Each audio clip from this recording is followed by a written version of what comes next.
Muy bien, hermanos. Primera Corintios, capítulo 1, versículo 1, 2 y 3. Pablo, llamado a ser apóstol de Jesucristo por la voluntad de Dios, y el hermano Sóstenes, a la iglesia de Dios que está en Corinto, a los santificados en Cristo Jesús, llamados a ser santos con todos los que en cualquier lugar invocan el nombre de nuestro Señor Jesucristo, Señor de ellos y nuestro. Gracia y paz a vosotros, de Dios nuestro Padre y del Señor Jesucristo. Aquí encontramos la introducción a la carta de Pablo a los Corintios. Dijimos que este es un saludo con una profundidad doctrinal para que la iglesia sea afirmada en Cristo Jesús. Esta iglesia necesita ser afirmada porque está yendo por caminos torcidos. Hay mucho pecado, mucha división, mucho problema dentro de la iglesia. La primera parte que vimos acá es el escritor Pablo se identifica con mucha autoridad espiritual. Eso lo vimos el domingo anterior. El apostolado del apóstol Pablo, valga la redundancia. Pablo llamado a ser apóstol de Jesucristo por la voluntad de Dios, y el hermano Sóstenes. Dijimos claramente, y espero que haya quedado eso en su mente muy claro, que Pablo nunca formó parte de los 12 apóstoles. Eso lo vimos a través del Nuevo Testamento, a través de la Escritura, porque hay mucha gente que dice que Matías no fue el apóstol, que era Pablo el apóstol, y muchos siguen en ese tipo de discusiones. El apóstol Pablo, amados hermanos, nunca jamás se autonombró apóstol o se hizo parte de los 12 apóstoles. Nunca ocurrió eso. Pablo siempre entendió que su apostolado era un llamado de Dios para predicar el evangelio a los gentiles. Si ustedes recuerdan, el Señor Jesucristo dijo a sus 12 apóstoles que Él los escogió. Dice, y apartó a 12, no más. No 50, no 100, no 1000, 12. Y luego les dijo, cuando regrese por segunda vez en la regeneración y me siente en mi trono, ustedes se van a sentar ¿sobre qué? Sobre 12 tronos. No dijo, bueno, ahí vamos a ver cuántos salen al final. 500 tronos, no. 12, no más. Y cuando viene la nueva Jerusalén en Apocalipsis capítulo 21 y 22, ¿qué dice? Dice que esa gran ciudad donde vamos a vivir con Cristo, ahí en la nueva Jerusalén es donde va a estar la iglesia con Cristo. Una ciudad maravillosa. Ahí está, en el libro de Apocalipsis 21. Lean lo maravilloso que nos espera a los hijos de Dios. ¿Y qué dijo el Señor? Esa ciudad, la nueva Jerusalén, tiene 12 cimientos. Y mire, está hablando de cosas futuras. Y luego dice, y en cada cimiento el nombre de uno de los 12 apóstoles del Cordero. ¿Cuántos cimientos tiene la ciudad? No tiene 500, no tiene 5000, 12, no más. Cuando murió el apóstol Juan, el período apostólico terminó. Lo repito, cuando murió el apóstol Juan, el período apostólico terminó. Nunca más se eligieron apóstoles en la iglesia. Luego vinieron los discípulos de los apóstoles. Gente que los apóstoles formaron, pero nunca fueron llamados apóstoles. Jamás de la vida. Lean la historia de la iglesia. Por eso es bueno leer. La historia nos narra cómo la iglesia fue creciendo, cómo la iglesia se fue desarrollando. Y luego murieron estos y se levantaron. Mira, a ese periodo se le llama el periodo de los padres de la iglesia. El periodo de los padres de la iglesia. ¿Por qué se le llama los padres de la iglesia? Porque fueron los discípulos de los apóstoles que siguieron el ministerio. Pastores, Hermas, por ejemplo, y otros que fueron discípulos de los apóstoles, que caminaron con ellos, que fueron formados por ellos. Y luego vino ese periodo triste de la iglesia que se le llama el oscurantismo, que va más o menos del año 500 al año 1500, 1000 años. Se le llama el periodo del oscurantismo. Y ahí la iglesia se fue diluyendo hasta que en el año 1517 celebramos la Reforma. El 31 de octubre se levanta un movimiento que Dios lo levantó, liderado por Martín Lutero, y luego se unió casi toda Europa en ese movimiento. Y de ahí vinieron los teólogos de la Reforma, Juan Calvino y otros. Pero nunca usted va a encontrar que dice el apóstol Martín Lutero. No es cierto. Si más bien Martín Lutero nos trajo de nuevo a la palabra. Las 5 solas de la iglesia, una de ellas, solo la escritura. Es más, Martín Lutero se rebeló y dijo, ni el Papa ni la iglesia tienen la autoridad, es la Biblia la que tiene la autoridad, es la Biblia.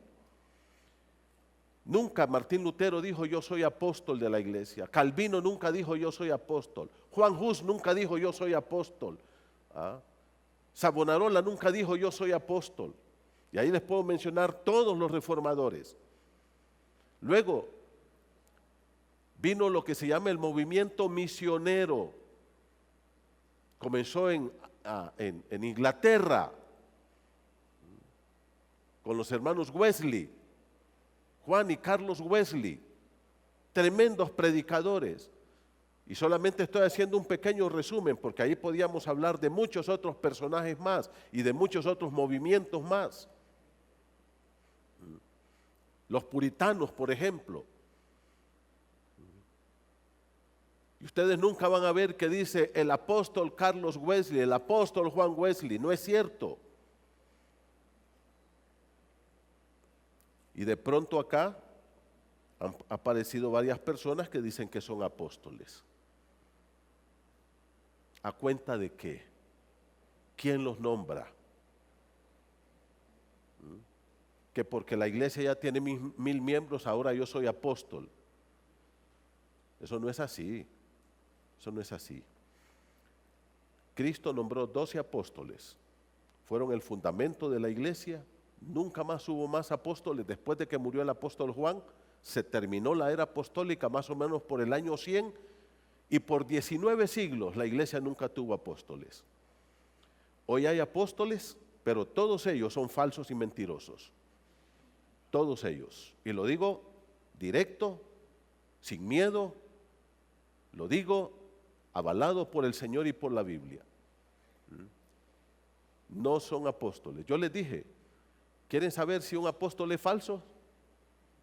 ¿Se acuerdan qué les dije? ¿Qué les dije? Si él dice soy apóstol, ya es falso, olvídelo.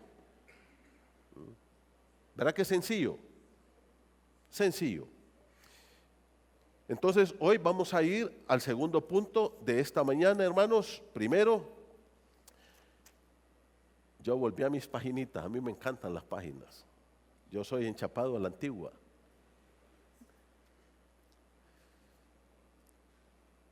Un saludo que identifica la posición del creyente en Cristo. Primero, un saludo que identifica la autoridad del escritor de esta carta. Entonces, esto tiene dos cosas importantes. Primero, la autoridad de quien escribe como un representante del Señor, con la autoridad del Señor, que fue llamado por el Señor para ser apóstol, con una misión muy particular a los gentiles. Y ahora, este caballero, el apóstol Pablo, identifica la posición de los creyentes en Cristo.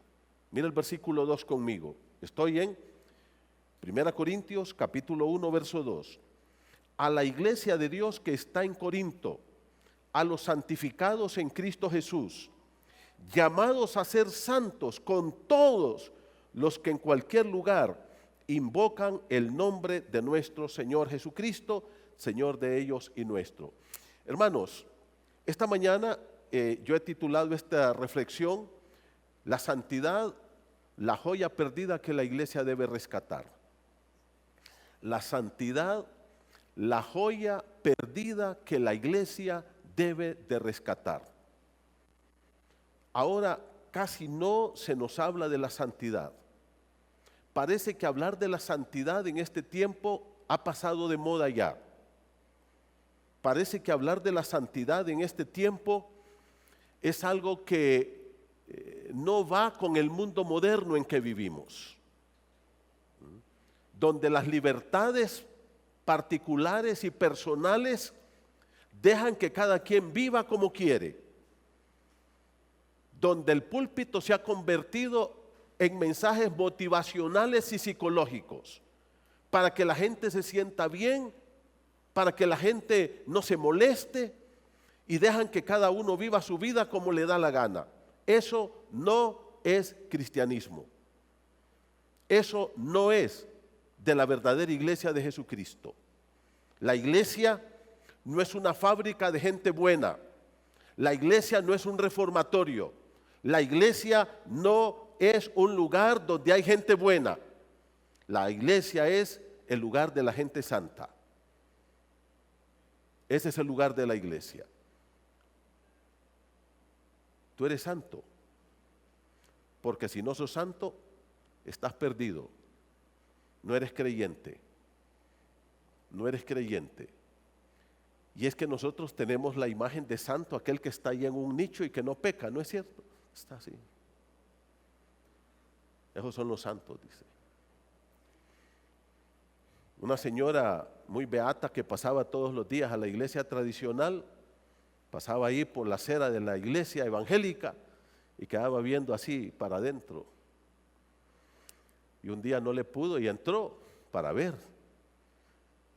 Y ya iba a empezar el culto como a eso de las 8 de la mañana, y la señora estaba haciendo el aseo ahí. Y entra la señora y queda viendo y dice, aquí no hay santos, dice. Y le dice a la señora, si hay, espérese un momento, ya van a venir. Ya van a venir. Claro que tenemos santos. Porque la iglesia es la iglesia de los santos del Señor. Solo que a nosotros cuando nos dicen que somos santos, pensamos en lo que hicimos anoche, que voy a ser santo yo. Ahora, miren ustedes a la iglesia que Pablo le llama santificados. ¿A qué iglesia le llama así? A la iglesia de Corinto, que de santos no tenían nada, esos bárbaros. Que de santos no tenían nada. La iglesia más carnal. Divisiones, pecados, pleitos, críticas, abusos, materialismo. ¿Y qué le dice Pablo? A los santificados en Cristo Jesús que están en Corinto. Qué tremendo, ¿no es cierto, hermanos? Ahora, yo quiero que ustedes miren aquí, vamos a ir detallando algunos puntos de este versículo 2. Miren el verso 2, dice, a la iglesia de Dios que está en Corinto. Primera cosa que Pablo identifica, la iglesia es de Dios, la primera cosa. Pablo no dice a mi iglesia. ¿Quién plantó esta iglesia? La plantó Pablo. Segundo viaje misionero, Hechos capítulo 18. Pablo no dice a mi iglesia que está en Corinto, no dice eso. No dice a la iglesia de los apóstoles que está en Corinto. Dice a la iglesia de Dios. Literalmente quiere decir a la iglesia que le pertenece a Dios. La iglesia no es de ninguna persona. La iglesia no es de ninguna familia. Hay familias que se apropian de la iglesia, que se hacen dueños de la iglesia. La iglesia no es de una denominación, no es de una asociación. La iglesia es del Señor Jesucristo, es de Dios. Recordemos que la iglesia somos las personas que hemos conocido a Cristo, hemos sido comprados por Cristo, le hemos recibido como nuestro Salvador personal y Cristo es el único dueño de la iglesia. Mire conmigo aquí rápidamente en el capítulo 11, verso 16. Dice así, 1 Corintios 11, 16. Pablo dice, con todo eso, si alguno quiere ser contencioso, o sea, si alguno quiere ser pleitisto, ¿qué dice? Nosotros no tenemos tal costumbre, ¿ni qué? Ni las iglesias de Dios. Eso quiere decir que hay iglesias que no son de Dios y que no son iglesias. Son grupos de personas que se reúnen para cantar y para verse y para cualquier cosa, pero no son iglesias de Dios. ¿Ah? Mire conmigo, por favor, en el capítulo 10, verso 32, 1 Corintios 10, 32. No seáis tropiezo ni a judíos, ni a gentiles, ni a la iglesia de Dios. Pablo enfatiza, la iglesia es de Dios, la iglesia no es mía. Y hay otros pasajes que podíamos mencionar. Volvamos aquí a 1 Corintios 1, 2. Dice, a la iglesia de Dios que está en Corinto. Hermanos, aquí identifica que en diferentes lugares se plantan iglesias. Él plantó esta iglesia en Corinto, pero nunca se apropió de ella. Acuérdense que Pablo llegó a Filipos, ¿se acuerdan el estudio que tuvimos la vez pasada? Luego bajó a Tesalónica, luego a Berea, luego a Atenas, y de Atenas fue a Corinto. Ahora, ¿qué hizo en cada una de esas ciudades? ¿Qué hizo? Plantó iglesias, porque ese es el proyecto de Dios, que nosotros plantemos iglesias, que mañana tengamos otra iglesia en otro lado, hija de esta iglesia, que mañana la gente de Otoro se vaya a La Esperanza a plantar otra iglesia, entonces vamos a tener una nieta, ¿ah? Una iglesia nieta, ¿sí o no? Y después los de La Esperanza que vayan a San Juan del Caite, vamos a tener una iglesia bisnieta.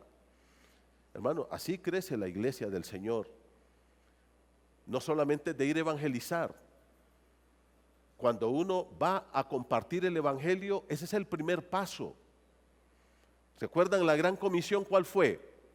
Id y haced discípulos a todas las naciones. 3 pasos: yendo, bautizando y enseñándoles. Hay que ir donde está la gente, ganarlos para Cristo. Y luego, ¿qué dice? Hay que bautizarlos. Y el tercer paso, ¿cuál es?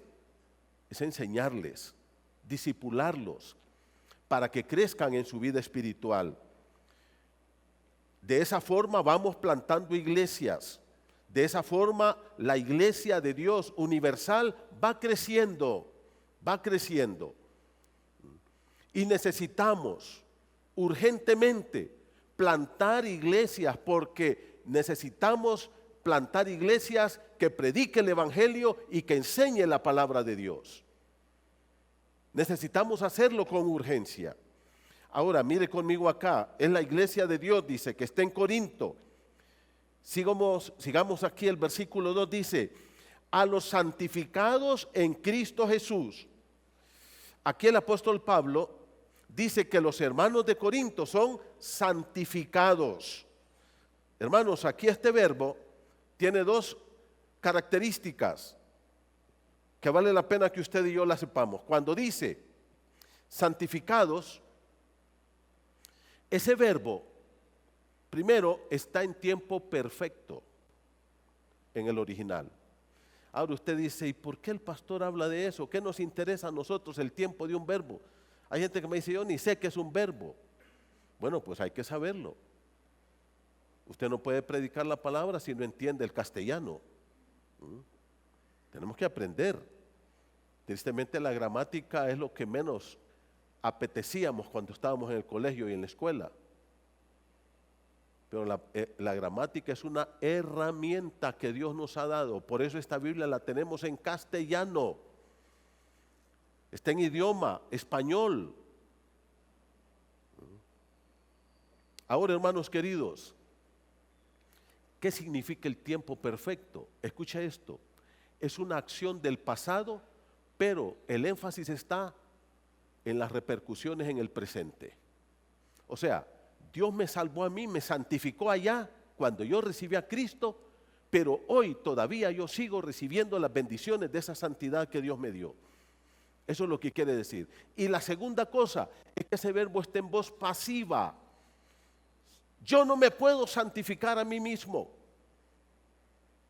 Todos nosotros, los que hemos recibido a Cristo, fuimos santificados. Él lo hizo. Queridos hermanos, los creyentes hemos sido santificados por Dios. Nadie en ningún tiempo y en ningún rincón del mundo puede santificarse a sí mismo con nada que haga. Tú no puedes alcanzar la santidad delante de Dios con esfuerzos propios. No lo puedes hacer. Por eso dice, fuimos santificados. ¿Quién lo hizo? Dios lo hizo. De hecho, hermanos, nosotros tenemos esta naturaleza pecaminosa. El apóstol Pablo lo dice en Gálatas capítulo 5 y lo dice claro. La carne no se sujeta al espíritu, no puede. No se sujeta a la ley de Dios, no puede. La carne es contra el espíritu. Que tú estés aquí es un milagro de Dios. Que tú leas la Biblia, ese es un milagro de Dios. Que tú te arrodilles a orar, es un milagro de Dios. Que tú quieras cambiar tu pensamiento, tu carácter, tu comportamiento, tu vocabulario, tus relaciones, eso es un milagro de Dios, porque solo Dios lo puede hacer en nuestro corazón.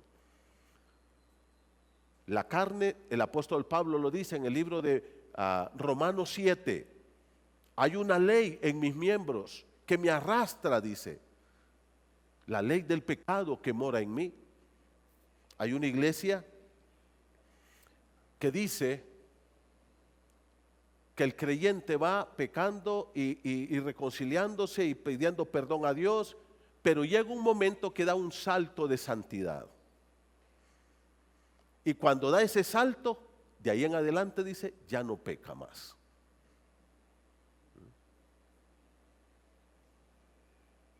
Ese salto de santidad, hermano, yo lo voy a dar hasta que Dios me haga dar ese salto para llevarme a la patria celestial. Mientras estemos con nuestros pies aquí en esta tierra, la lucha contra el pecado será diaria y por eso Dios nos ha dado las herramientas para poder mantener esa carne controlada. Si no fuera por las herramientas de Dios, tú y yo no podemos ganar la batalla. No podemos. Por eso Dios dice aquí, a los santificados, yo los santifiqué, dice el Señor. Escuche esto que escribí aquí. La santidad en la Biblia no es una condición espiritual resultado de un esfuerzo por dejar el pecado. Es un estado o posición que disfrutamos los hijos de Dios al ser apartados por Dios. Se lo leo de nuevo. La santidad en la Biblia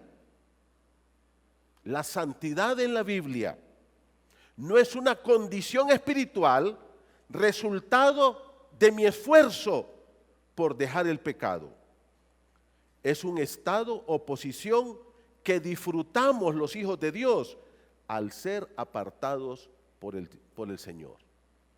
Yo disfruto de la santidad de Dios porque Él es el santo y Él ha venido a vivir en mi corazón. Él me apartó para Él. Por eso es que en la Biblia a los creyentes se les llama santos. Fíjense que esto es interesante, hermano. Jamás, nunca, en la Biblia, nunca dice a los pecadores redimidos de Corinto. No dice eso. Nunca dice a los pecadores redimidos de Éfeso. Nunca dice a los pecadores redimidos de Romano. No dice eso. Siempre dice a los santos que están en Roma, a los santos que están en Tesalónica, a los santos que están en Filipos. Porque somos santos. Mire algunos pasajes conmigo, por favor. Vaya al libro de Romanos.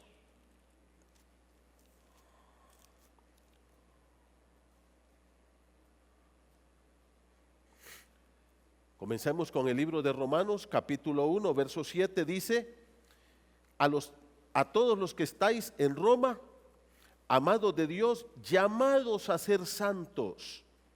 Dice que hemos sido llamados. Ahora, siempre ese verbo va a estar en pasivo. Yo he sido llamado. ¿Quién me ha llamado? Es Dios, para participar de su santidad. Nunca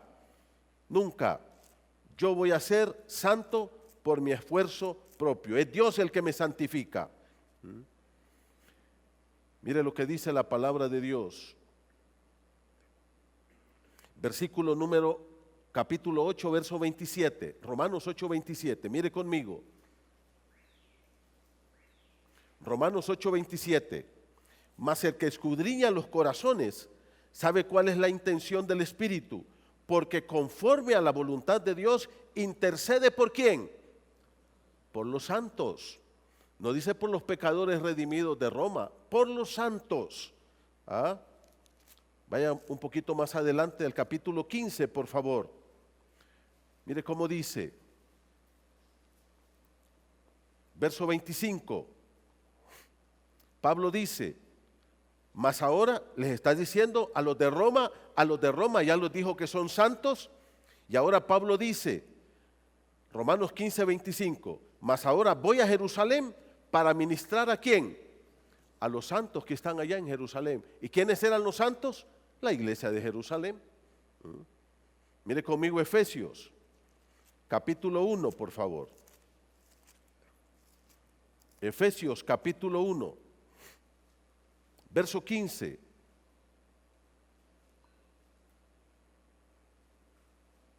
Dice, Pablo ahora escribiendo a los efesios, ya habló de santos en Corinto, ya habló de santos en Roma, ya habló de santos en Jerusalén, y ahora mire a los efesios 1, 15. Por esta causa, también yo, habiendo oído de vuestra fe en el Señor Jesucristo y de vuestro amor para con todos los santos. ¿A quién le llama santos? A toda la iglesia de Éfeso. Dice, ustedes tienen un amor para todos los santos. Mire conmigo el capítulo 2, Efesios capítulo 2.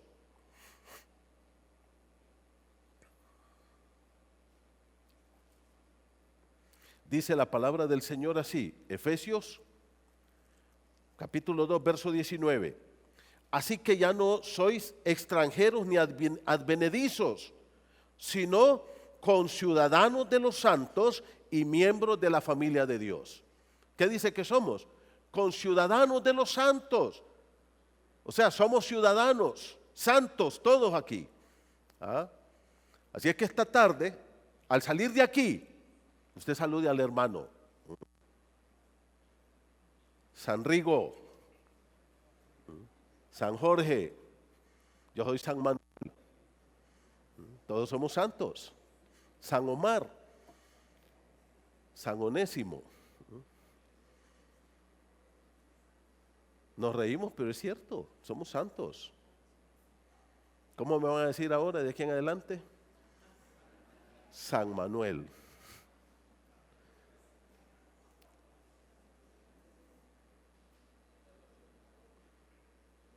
¿Lo digo yo? ¿Quién lo dice? La palabra. Ahora, hermanos, yo quiero avanzar un poquito porque regresamos a Corintios capítulo 1. Tengo más versículos que podía darles en Colosenses, en Tesalonicenses, en Filipenses, pero con eso es suficiente. Ahora dice a la iglesia de Dios que está en Corinto, a los santificados en Cristo Jesús. Ahora, yo quiero aclarar aquí, hermanos, escuchen esto por favor. Mire, la santidad a veces no queremos entenderla nosotros. La santidad es el atributo primario de Dios. Lo voy a repetir. La santidad es el atributo primario de Dios. Por eso es que Dios a nosotros nos salva para poder llevarnos al cielo y nos santifica. Sin santidad, nadie verá al Señor. Sin santidad, nadie verá al Señor. ¿Cuál es el atributo que se exalta de Dios? Mire conmigo, por favor, Isaías 6. Isaías capítulo 6, ya todos lo han leído, pero a mí me encanta esto y quiero decirles, cuando yo pienso en esto, hermanos, yo me estremezco, se lo digo ante Dios, se lo digo ante Dios. ¿Sabe por qué? Porque nosotros pecamos mucho y no entendemos la santidad de Dios. No entendemos cuando Dios dice que Él es santo. Cuando Él está ahí, e Isaías tiene esta gloriosa visión, el Señor está sentado sobre su trono, dice que es alto y sublime, habla de la gloria, del poder y la autoridad que tiene el Señor. Pero ¿por qué tiene todo eso? Mira el versículo 3, el uno al otro, los serafines, daban voces diciendo, Santo, Santo, Santo, Jehová de los ejércitos, toda la tierra está llena de su gloria. ¿Qué decían estos seres angelicales gloriosos que están alrededor del trono de Dios? Santo, Santo, Santo. Quiero hacer una aclaración. Cuando el hebreo habla de esa forma, no es que como algunos de nosotros decimos, Dios es 3 veces santo. No es cierto eso, hombre. Dios no es 3 veces santo. Dios es infinitamente santo. Solo que esto se llama un hebraísmo. Tenemos que entenderlo a la luz de la cultura hebrea. Los hebreos no tienen superlativos. No hay. Usted no puede decir santísimo. ¿Es así, hermano? Mire, allá está mi querido asesor y rabino, el hermano Hermes. Es que él estudió el hebreo. Yo hace tiempo llevé eso, ya ni me acuerdo de muchas cosas. Pero en el hebreo, óigame, no hay superlativos. Entonces, para hablar de algo grande, se repite 3 veces. Cuando dice santo, santo, santo, lo que está diciendo es que Dios es infinitamente santo. Esa es la característica y la realidad de Dios. Hermano, Dios es Dios porque Él es santo. Mire conmigo Levítico, rapidito, vamos a ir a ver algunos versículos, el libro de Levítico. A propósito, hermano, Levítico es el libro de la santidad de Dios. Me encanta ese libro, cada vez que lo leo.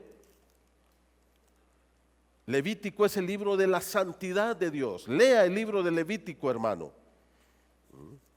Vamos a ir viendo algunos versículos rápido. Levítico 8:10, busque conmigo. De nuevo le digo, Levítico es el libro de la santidad de Dios. Todo en Levítico es santo. Léalo, me fascina este libro. Mire conmigo Levítico capítulo 8, voy a leer el verso 10. Y tomó Moisés el aceite de la unción y ungió el tabernáculo y todas las cosas que estaban en él y lo santificó. 11. Y roció sobre él, sobre el altar 7 veces, y ungió el altar y todos los utensilios, y la fuente y su base, para santificarlos. 12. Derramó del aceite de la unción sobre la cabeza de Aarón, y lo ungió para santificarlos. Mire el 15.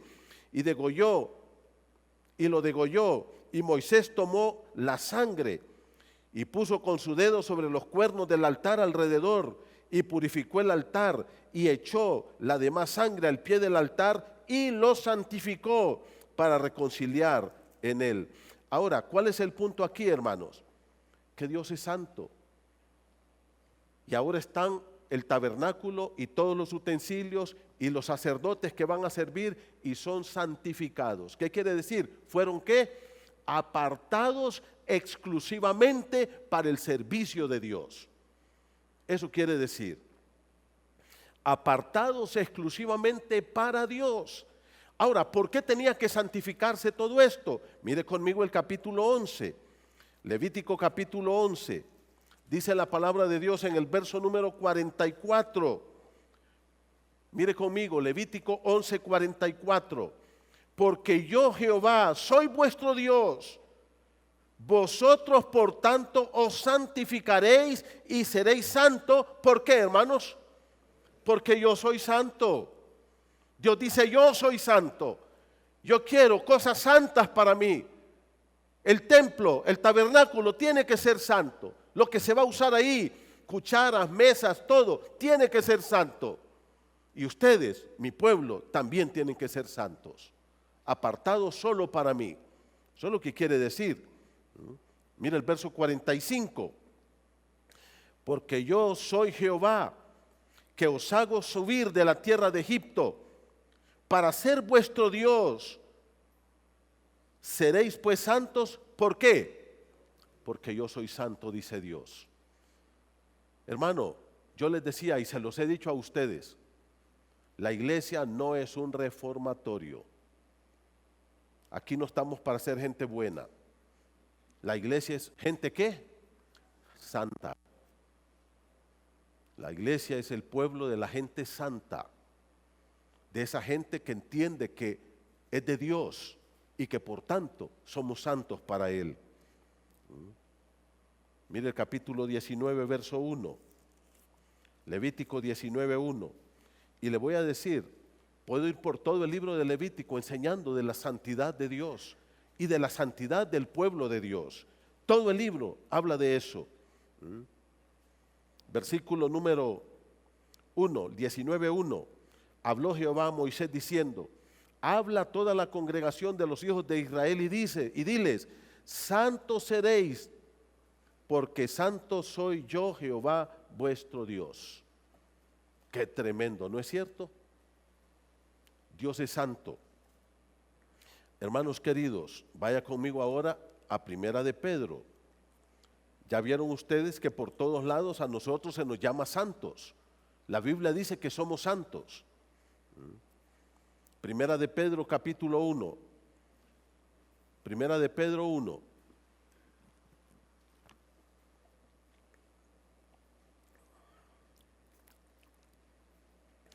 Dice así el verso 15. Sino como aquel que os llamó es santo. Mire, ¿quién nos llamó? Por eso dice que fuimos llamados a vivir en santidad. Hemos sido llamados. Yo no puedo ser santo. Dios me llamó y me apartó para Él. Y ahora mire cómo dice, versículo 15. Sino como aquel que os llamó es santo, sed también vosotros santos, ¿en qué? En toda vuestra manera de vivir, porque escrito está, ¿qué dice? Sed santos, porque yo soy santo. ¿Por qué yo debo de procurar la santidad en mi vida? Porque Dios es santo. ¿Por qué yo debo de ser el mejor esposo para mi amada esposa? Porque Dios es santo. Yo quiero agradar a mi Dios y la santidad tiene que ver con ser un buen marido, un buen esposo. ¿Por qué tú tienes que ser una buena esposa? Es que quiero que mi marido esté feliz. No, eso es aparte. ¿Por qué tienes que ser una buena esposa? Porque Dios es santo. En el Antiguo Testamento el pueblo de Israel iba a la guerra. Ahora, ¿se pueden ustedes imaginar, hermanos, 600,000 soldados yendo al baño todos los días?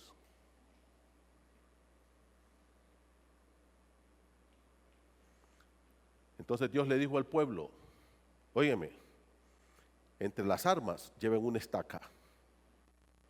Y cuando quieran ir al baño, mire como el gato, abre un hoyo y ahí haga. Y luego tápelo.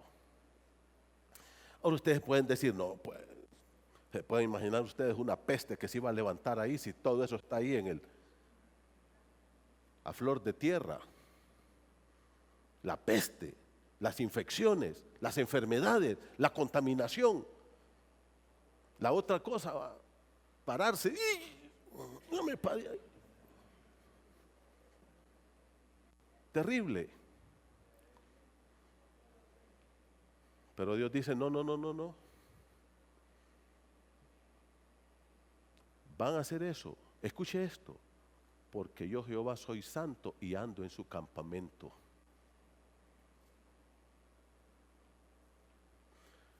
porque yo Jehová soy santo y ando en medio de este campamento. Hermanos, tenemos un Dios santo. Y la santidad de Dios no solamente es que Él no peca. Eso es demasiado limitado. Hermanos, la santidad de Dios tiene que ver con todo lo que Él es, con lo que Él, la pureza de Dios, incontaminado, no se contamina nunca. Primera de Juan, capítulo 1, verso 5, este es el mensaje que hemos oído de Él y os anunciamos. Dios es luz y no hay ninguna tinieblas en Él. La palabra luz ahí quiere decir, Dios es santo y en Él no hay pecado. Pero no solo eso, Dios detesta el pecado. Y todos nuestros pecados son pecados. ¿Por qué, hermanos? Porque ofenden la santidad de Dios. El pecado no es pecado porque ofende a tu compañero, a tu hermano, a tu marido, a tus hijos. No, no. Puede ser que nadie lo sepa, pero ofende la santidad de Dios que todo lo sabe. Por eso es pecado el pecado. Porque es pisotear el rostro de Dios. Porque es pisotear su atributo perfecto que lo hace Dios, su santidad. ¿Por qué yo debo dejar el pecado? Porque tengo un Dios santo. Y quiero concluir rápidamente diciendo 3 cosas con respecto a esto. La primera de ellas, volvamos ahí por favor a Primera Corintios. Mire conmigo Primera Corintios, capítulo 1, verso 2 dice: a la iglesia de Dios que está en Corinto, a los santificados en Cristo Jesús. Primera cosa, ya hemos sido ¿qué? Santificados. Pero luego mira cómo dice, llamados a ser santos. No solamente dice que he sido santificado, sino también que Dios ¿qué? Me llama para que yo sea santo. Entonces aquí vemos 2 cosas. Uno, la primera parte de este versículo dice que yo ya soy santo. Eso se llama una santidad posicional. Dios me mira santo a mí porque Él me mira a través de ¿quién? A través de mi amado Salvador Jesucristo. Cristo me cubre a mí y Dios me mira santo porque yo ya soy santo posicionalmente. Por eso la Biblia dice que yo tengo mi salvación segura. Yo tengo mi salvación. Luego, ¿qué? Yo entonces, hermano, en primer lugar, ya estoy santo, quiere decir que Dios me ha apartado para Él. Esto ocurrió en el mismo momento de la salvación. Dios me tomó para Él, me apartó para Él, y yo soy de Él eternamente y para siempre. Ese es el primer aspecto de la santidad. Ahora, el segundo aspecto es el que dice, a propósito, este aspecto es el que está relacionado cuando la palabra de Dios dice, sin santidad nadie verá al Señor. ¿Ok? Está hablando de la santidad, ¿qué? Posicional en Cristo. Si yo no tengo esa santidad, nunca voy a ver al Señor. No puedo ser salvo, no puedo tener el perdón. Algunos malinterpretan ese versículo y lo aplican de forma incorrecta. Aquí está hablando de la santidad posicional. Y eso está en Hebreos 10:10. Sin santidad nadie verá al Señor. Ahora, hay otra santidad que es resultado de la santidad posicional. Yo soy santo, ya le pertenezco a Dios. Ahora, diariamente yo tengo que buscar esa santidad de Dios en mi vida. Esa es la santidad ¿qué? Progresiva. Todos los días yo estoy pareciéndome a Dios. De esa es la santidad que habla el apóstol Pedro.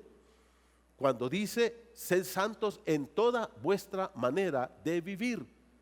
En mis pensamientos, en mis actitudes, en mi vocabulario, en mis relaciones como esposo, mis finanzas, todo. Dice, en toda la manera de vivir. Yo tengo que ir practicando esa santidad de Dios. Y esa santidad está relacionada con la palabra de Dios. Sin la palabra de Dios yo no puedo ser santo. Sin la aplicación de la Biblia a mi vida, yo no puedo ser santo. Entonces, esta es la santidad progresiva. Miremos rápidamente unos 2 o 3 versículos. Vaya conmigo a 1 Tesalonicenses 4:3. Aquí está muy claro este ejemplo. 1 Tesalonicenses 4:3. ¿Cómo dice el apóstol Pablo? Pues la voluntad de Dios es ¿qué? Vuestra santificación. Ahora, esta santificación yo tengo que irla buscando con las armas que Dios me ha dado. ¿Cuáles son las armas? El Espíritu Santo, la palabra de Dios, toda el Evangelio, todo. Son las armas que Dios me ha dado para alcanzar esta santidad. Ahora mire cómo dice, pues la voluntad de Dios es ¿qué? Vuestra santificación, que os apartéis de. Entonces cuando yo estoy dejando los pecados sexuales, cuando yo no permito, porque ahí fornicación es cualquier pecado sexual, entonces estoy caminando en pos de la santidad de Dios.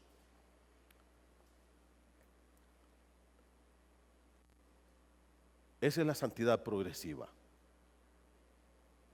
Ahí yo puedo decir, pues la voluntad de vuestra santificación, que dejéis la mentira. ¿Ya se dan cuenta?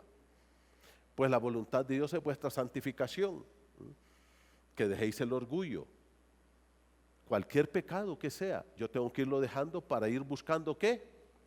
Esa santidad de Dios en mi vida. Y hermanos, escuchen esto que les voy a decir. Desde Génesis 3 hasta Apocalipsis, toda la Biblia es un llamado a eso, a dejar el pecado, a dejar el pecado. Juan 17:17, ¿qué dijo el Señor Jesucristo? Santifícalos en tu verdad. Tu palabra es verdad. La santidad nuestra está relacionada ¿con qué? Con la palabra de Dios, con la obediencia a la palabra de Dios. Y por último, hermanos, la santificación final o total.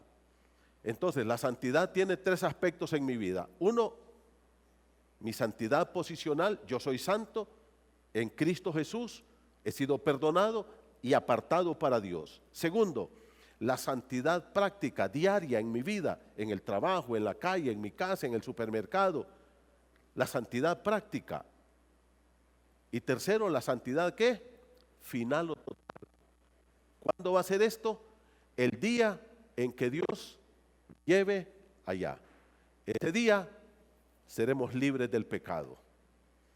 Ese día no habrá más pecado en nosotros, pero será hasta el día que vayamos a la patria celestial. ¿A qué hemos sido llamados? A vivir en santidad. Tú ya eres santo, pero ahora, hermano, vamos diariamente luchando contra el pecado. El apóstol Pablo lo dice claramente en el libro de Romanos 7 y 8, en el libro de Gálatas, lo dice de manera transparente. Andad en el Espíritu y no satisfaréis los deseos de la carne.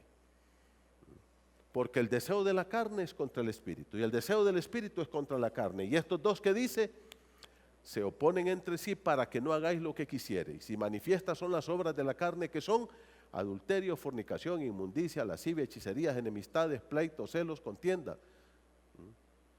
Y luego ¿qué dice? Mas el fruto del Espíritu es amor, gozo, paz, paciencia, benignidad, bondad, fe, mansedumbre, templanza. Contra tales cosas no hay ley.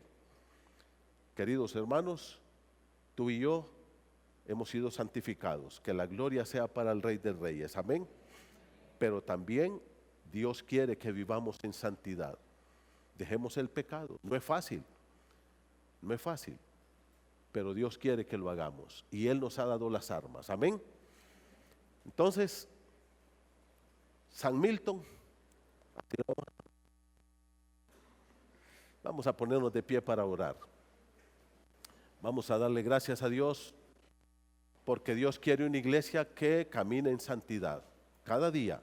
No es fácil, pero vale la pena.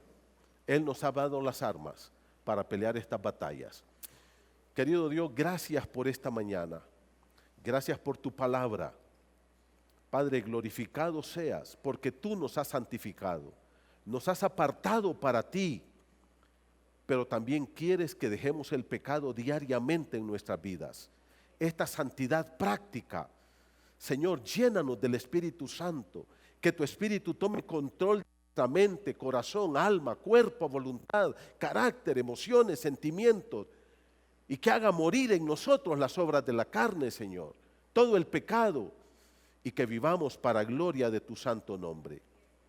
Padre, llénanos del Espíritu en nuestras vidas y que vivamos. En el nombre de Jesús lo pedimos. Amén, Señor.